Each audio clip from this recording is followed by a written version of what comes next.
গাজীপুর সীমান্তে রাহুল গান্ধীকে বাধা পুলিশের। उत्तर प्रदेशের संभाले যাওয়ার পথে বাধা পুলিশের সঙ্গে বচসা নেতাদের। যেমনটা জানা যাচ্ছে গাজীপুর সীমান্তে সেখানে রাহুল গান্ধীকে বাধা দেয় পুলিশ। उत्तर प्रदेशের संभाले যাচ্ছিলেন রাহুল গান্ধী এবং যাওয়ার পথেই বাধা পুলিশের। বিস্তারিত জানবো, ইন্দ্রাণী রয়েছে টেলিফোন লাইনে। ইন্দ্রাণী, দেখো, উত্তর প্রদেশের সাম্বালে কিছুদিন আগে একটি মসজিদের ভিতরে সমীক্ষাকে কেন্দ্র করে উত্তপ্ত পরিস্থিতি এবং সেই ঘটনায় 4 জন মারা যায়। গতকাল সমাজবাদী পার্টি 0 আওয়ারে সংসদে এই বিষয়টির উত্থাপন করেন এবং তারপরে আজ বিরোধী দলনেতা রাহুল গান্ধী সাম্বালে যাওয়ার চেষ্টা করছিলেন। তার বক্তব্য যে সাম্বালে গিয়ে সেখানের অবস্থা কি সেটা যেমন সরজমিনে দেখবেন এবং সেখানকার মানুষের কাছ থেকে শুনবেন যে আসলে কি ঘটনা সেদিন ঘটেছিল। কিন্তু গাজিয়াবাদ অর্থাৎ দিল্লি উত্তরপ্রদেশ সীমান্তে বিশাল পুলিশ বাহিনী রাহুল গান্ধীর পথ আটকায়। পুলিশের যেটা বক্তব্য যে ওখানে ইতিপূর্বেই উত্তরপ্রদেশ পুলিশ যেটা জানিয়েছে যে কোনো রাজনৈতিক দলে সম্ভল যাওয়া নিষেধ, কারণ সেখানে এই মুহূর্তে যথেষ্ট উত্তেজনা রয়েছে।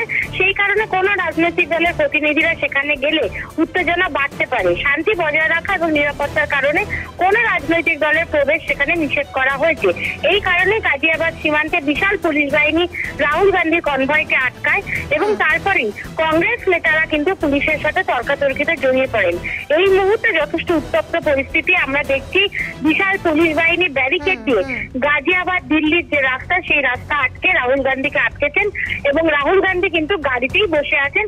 কংগ্রেসের অন্যান্য সমর্থকরা তারা নেমে বা যারা নেতারা রয়েছেন তারা নেমে পুলিশের সাথে বচসায় জড়িয়ে পড়েছেন। একেবারে ধন্যবাদ ইন্দ্রাণী। গাজীপুর সীমান্তে রাহুল গান্ধীকে বাধা পুলিশের এই মুহূর্তে দেখাচ্ছে সেই ছবি। কংগ্রেসের অন্যান্য নেতারা তারা গাড়ি থেকে নেমে আসে, পুলিশের সঙ্গে রীতিমতো বচসা ধাক্কাধাক্কির ছবি স্পষ্ট।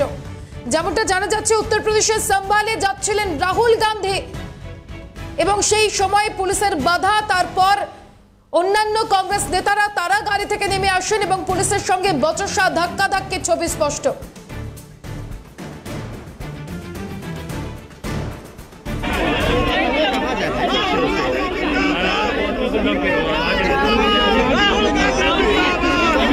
এই মুহূর্তে দেখাচ্ছে সেই ছবি, রাহুল গান্ধী গাজীপুর সীমান্তে তাকে বাধা পুলিশের। এই মুহূর্তে পুলিশের সঙ্গে কথা বলছেন তারা। প্রিয়াঙ্কা গান্ধী রয়েছেন সেখানে। উত্তরপ্রদেশের সম্ভালে যাচ্ছিলেন তারা এবং সেই সময় রাস্তায় তাদেরকে বাধা দেয় পুলিশ এবং তারপর অন্যান্য কংগ্রেস নেতাদের সঙ্গে পুলিশের বচসা ধাক্কাধাক্কি। এই মুহূর্তে গাড়ি থেকে নেমে এসেছেন রাহুল গান্ধী